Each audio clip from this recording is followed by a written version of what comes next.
1848, l'esclavage fini. En bas tout colon, nègre la libéré. Parité café, parité coton encore. Et en vérité, toujours qu'à travail pour yo. Proverbe du jour. L'argent pas fait, minsangi zeb pas poussé. Ce proverbe antillais veut dire L'argent n'est pas une feuille, mais sans lui, l'herbe ne pousse pas. l'argent ne fait pas tout, mais sans argent, rien ne pousse, rien ne vit, rien ne tient. En Guadeloupe, moi, ce proverbe résonne d'une façon particulière, parce que le problème là-bas, ce n'est pas l'absence d'argent en circulation, c'est que l'argent qui circule ne reste pas dans les poches de ceux qui en ont le plus besoin. Il part, il monte, il s'évapore dans les marges des importateurs, dans les frais de transport, dans les taxes à l'entrée. Et à la fin, il reste une facture. Une facture que beaucoup ne peuvent pas payer. Imaginez, vous êtes en vacances, en Guadeloupe. Le soleil tape fort. Vous entrez dans un supermarché climatisé, quelle chance, et vous attrapez un pack de 6 yaourts nature. En métropole, ce pack vous coûte autour de 2 €, peut-être 2,50 € si vous habitez Paris. En Guadeloupe, ce même pack, même marque, même emballage, même goût, vous coûte en 3 €, 50 et 4 €. Vous pensez, c'est normal, c'est une île. Il faut bien transporter. Oui, sauf que vous repartez dans 15 jours. Les Guadeloupéens, eux, restent. Ils restent avec les mêmes yaourts, les mêmes prix, chaque semaine, chaque mois, chaque année, et avec des salaires qui, eux, ne voyagent pas. En Guadeloupe, le niveau de vie moyen est inférieur de près de 40% à celui de la métropole. Mais les prix dans les rayons des supermarchés sont supérieurs de 30 à 40% à ceux de l'Hexagone. Prenez le temps d'intégrer ce chiffre. Des revenus inférieurs de 40%, des prix supérieurs de 40%. C'est mathématiquement une double peine, mais avec de belles plages. Bienvenue dans l'épisode 7. Trop cher pour vivre. Le coût de la vie en Guadeloupe est le grand mécanisme qu'on appelle l'octroi de mer. Ce mot que vous n'avez peut-être jamais entendu et qui structure pourtant la vie de 380 000 personnes depuis des siècles. Pour comprendre pourquoi tout coûte si cher en Guadeloupe, il faut d'abord comprendre ce qu'est la Guadeloupe économiquement. Ce n'est pas une région pauvre parce qu'elle est mal gérée. Ce n'est pas une région pauvre parce que ses habitants ne travaillaient pas. C'est une île ultramarine. Et une île, ça a une contrainte fondamentale que les gens de métropole oublient parfois d'intégrer. Elle ne produit presque pas ce qu'elle consomme. La Guadeloupe importe, elle importe massivement. Entre 80 et 90% des produits alimentaires consommés en Guadeloupe arrivent de l'extérieur, de la métropole principalement, mais aussi d'Europe, des États-Unis, parfois d'Asie. Ces produits traversent l'Atlantique. Ils arrivent dans des conteneurs, ils passent par le port de Pointe-à-Pitre. Et à chaque étape de ce voyage, des coûts s'accumulent. Des frais de transport, des frais d'assurance, des frais de manutention portuaire, des marges d'importateurs, des marges de distributeurs, et enfin, une taxe spécifique, une taxe que les autres régions françaises ne paient pas, l'octroi de mer. L'octroi de mer est une taxe qui frappe les marchandises à leur entrée sur le territoire guadeloupéen. Toutes les marchandises, ou presque, qu'elles viennent de métropoles, d'Europe ou d'ailleurs. Son nom est médiéval. Et ce n'est pas un hasard. Cette taxe existe depuis le XVIIe siècle. Elle était à l'origine prélevée par les compagnies coloniales pour financer l'administration locale, pour contrôler les flux commerciaux, pour s'assurer que les richesses de la colonie restaient dans les bonnes mains. Aujourd'hui, l'octroi de mer est toujours là, modernisé, refondu, repackagé, mais toujours là.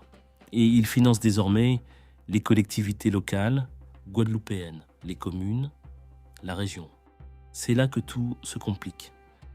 La Guadeloupe est un département d'outre-mer, ce qui signifie qu'elle reçoit des dotations de l'État français.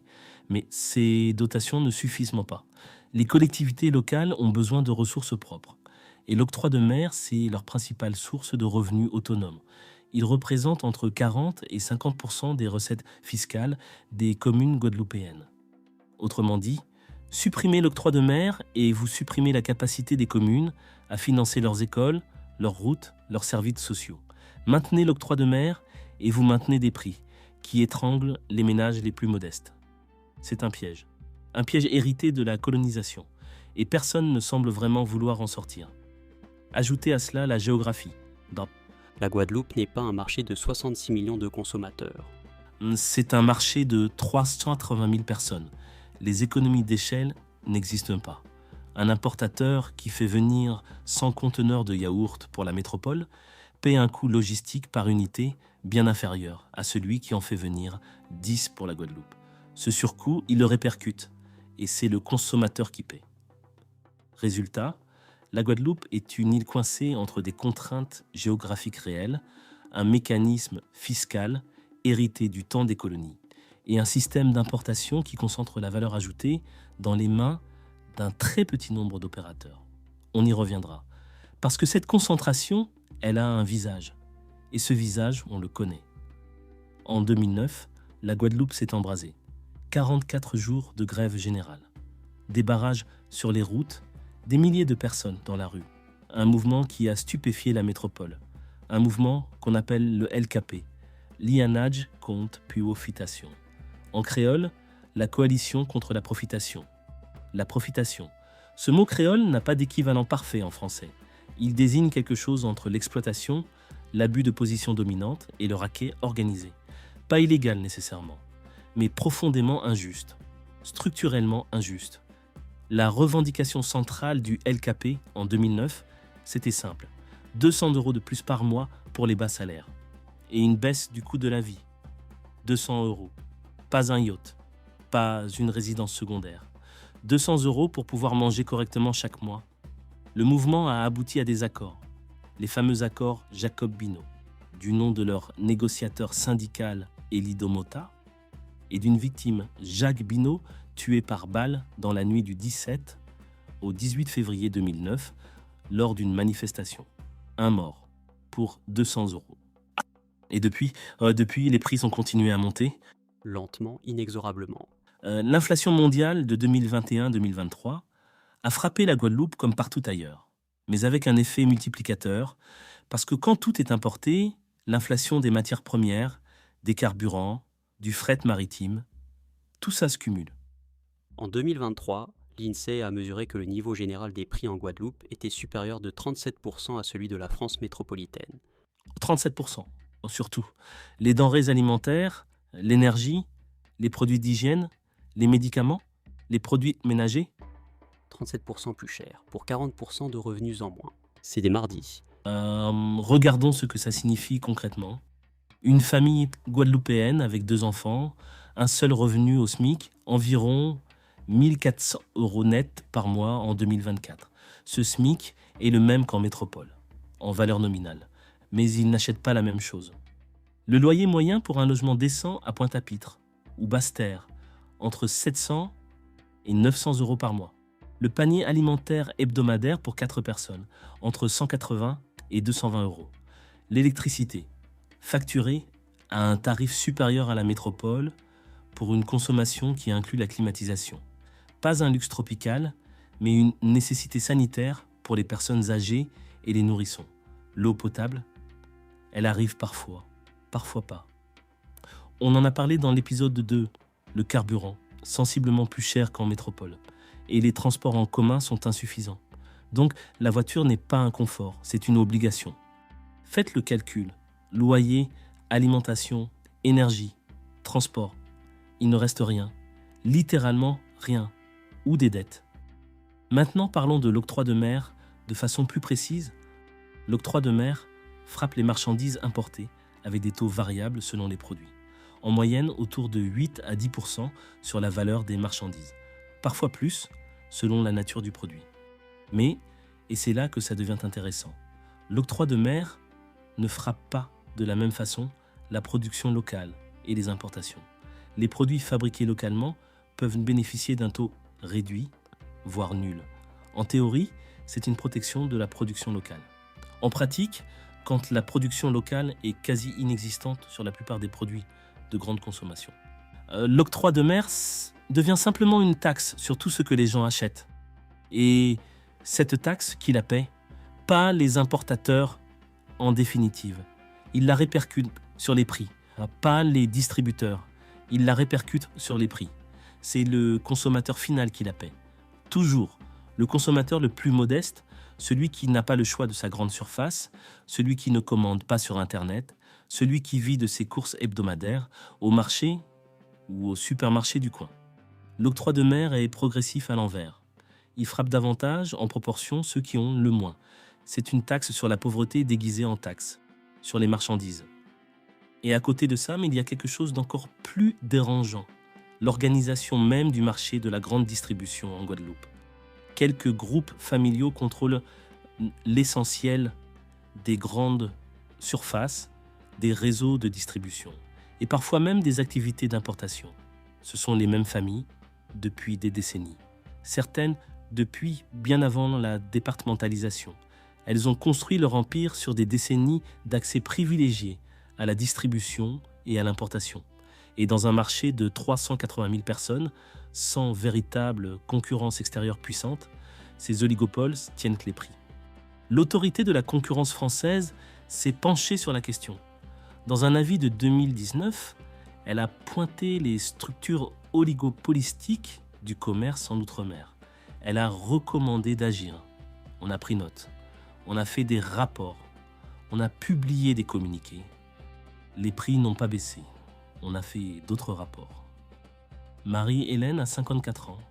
Elle vit à Capster-Belle-Eau dans la partie basse-terre de la Guadeloupe. Elle est auxiliaire de vie. Elle gagne autour de 1 200 € par mois. Elle a 2 enfants. L'un est encore à l'école. L'autre a quitté la Guadeloupe pour la métropole, pour trouver du travail. Marie-Hélène fait ses courses le vendredi. Elle a un budget fixe, 150 € pour la semaine. Elle ne dépasse jamais. Pas parce qu'elle est disciplinée, parce qu'elle n'a pas d'autre choix. Elle achète peu de viande. La viande de bœuf importée est à plus de 20 € le kilo dans les grandes surfaces. Elle achète du poulet, parfois. Elle achète des légumes locaux, ça au marché c'est encore abordable. Des Christophines, des patates douces, des bananes. Mais les produits transformés, les céréales du petit déjeuner pour son fils, le lait en poudre, les pâtes, les conserves, tout ça c'est importé. Et tout ça c'est cher. Elle a fait le calcul une fois, avec une amie. Le même panier de courses qu'elle fait ici, reconstitué sur un site de supermarché métropolitain, 32% moins cher, sur le même panier, elle a refermé l'onglet. Ça ne sert à rien de regarder ce qu'on ne peut pas avoir. Jean-Louis, lui, tient un petit restaurant à Pointe-à-Pitre. Un restaurant créole, cuisine du pays, prix raisonnable. Il s'approvisionne en local autant qu'il peut.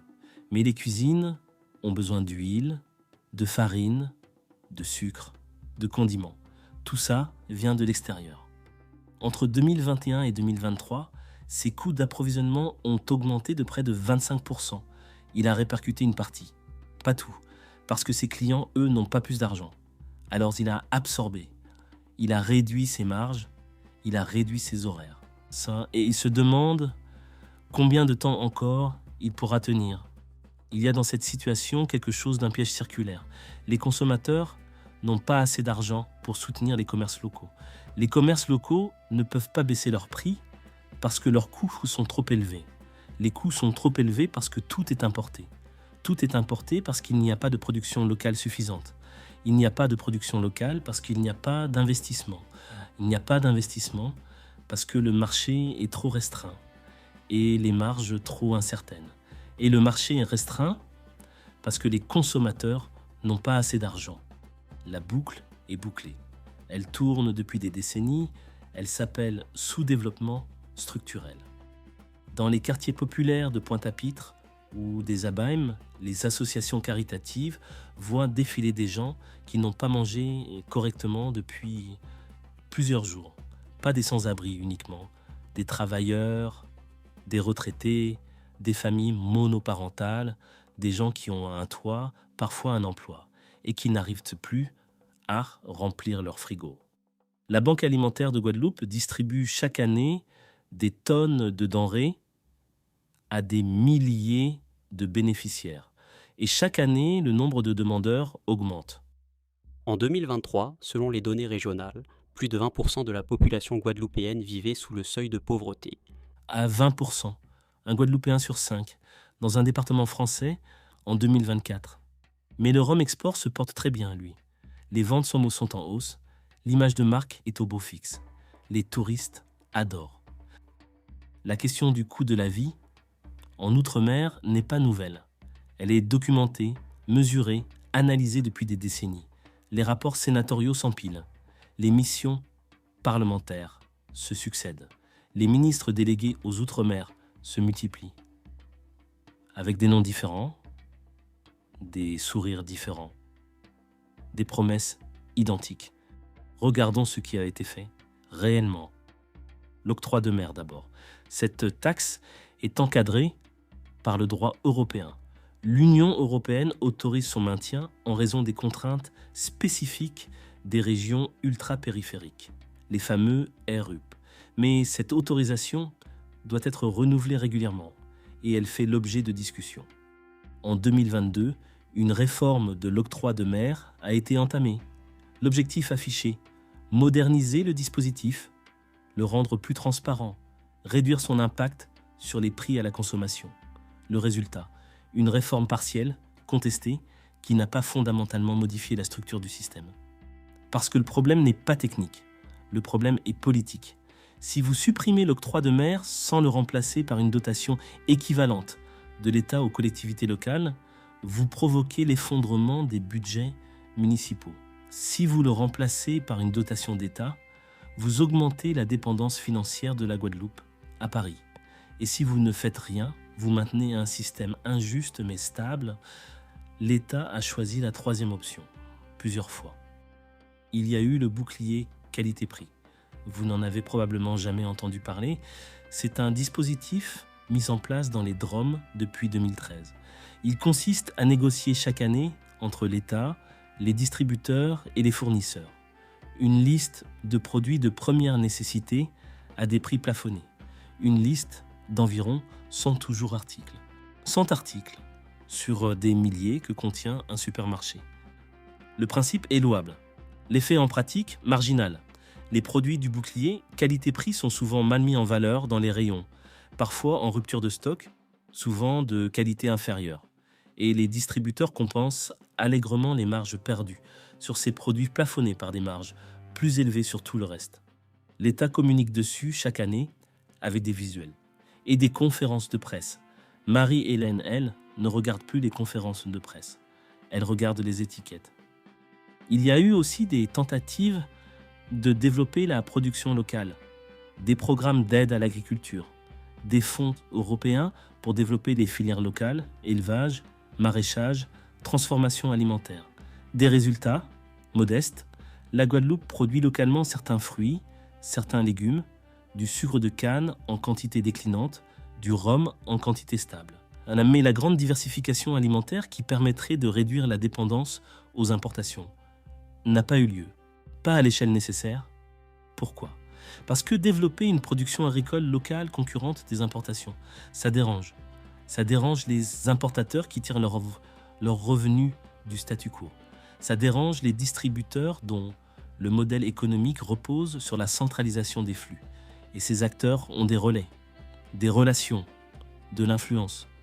En 2023, un rapport sénatorial sur le pouvoir d'achat en Outre-mer a de nouveau pointé les défaillances structurelles du marché de la distribution aux Antilles.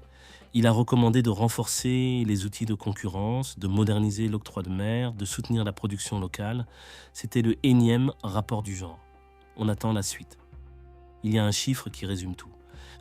En métropole, un ménage consacre en moyenne autour de 13 à 14% de son budget à l'alimentation. En Guadeloupe, ce chiffre monte à plus de 20 à 22%. Dans les ménages les plus modestes, il peut dépasser 30%. 30% du budget pour manger. Avec des revenus inférieurs, dans une France qui se targue d'être l'une des premières puissances agricole mondiale, dans une France qui exporte du vin, du fromage, du foie gras, mais qui ne garantit pas à ses citoyens d'outre-mer de pouvoir se nourrir correctement sans y laisser un tiers de leurs revenus. Ça. C'est mardi. Et comme tous les mardis depuis 70 ans, il y a une dernière chose à dire sur le rôle de l'État, et elle est fondamentale. La Guadeloupe perçoit des transferts publics importants, des dotations, des allocations, des aides sociales. Sans ces transferts, la situation serait encore plus grave. Personne ne le nie. Mais ces transferts ont aussi un effet pervers. Ils permettent à la société guadeloupéenne de survivre dans un système structurellement défavorable. Ils permettent à l'État de dire « Voyez, nous aidons ». Et ils permettent de repousser indéfiniment la question de fond. Pourquoi le système est-il structurellement défavorable en premier lieu? Qui en bénéficie? Qui a intérêt à ce qu'il ne change pas? Et combien de temps peut-on payer des gens pour survivre dans un système qu'on ne répare pas? La vie chère en Guadeloupe n'est pas un accident. Ce n'est pas la fatalité du tropique. Ce n'est pas une malédiction géographique. C'est un système. Un système construit sur des siècles de dépendance économique organisée. Un système qui a survécu à la colonisation, à la départementalisation, à la mondialisation. Un système qui profite à quelques-uns et qui coûte à tous les autres. Ce système a un nom. En Guadeloupe, on l'appelle la profitation, la profitation. Ce mot créole désigne cette pratique de tirer profit d'une situation de dépendance structurelle, de faire payer plus à ceux qui peuvent le moins refuser, de construire sa fortune sur l'absence d'alternative des autres. En 2009, des dizaines de milliers de Guadeloupéens sont descendus dans la rue pour dire stop. Ils ont obtenu des miettes et un mort. En 2021, ils sont redescendus dans la rue, on en parlera dans l'épisode 16.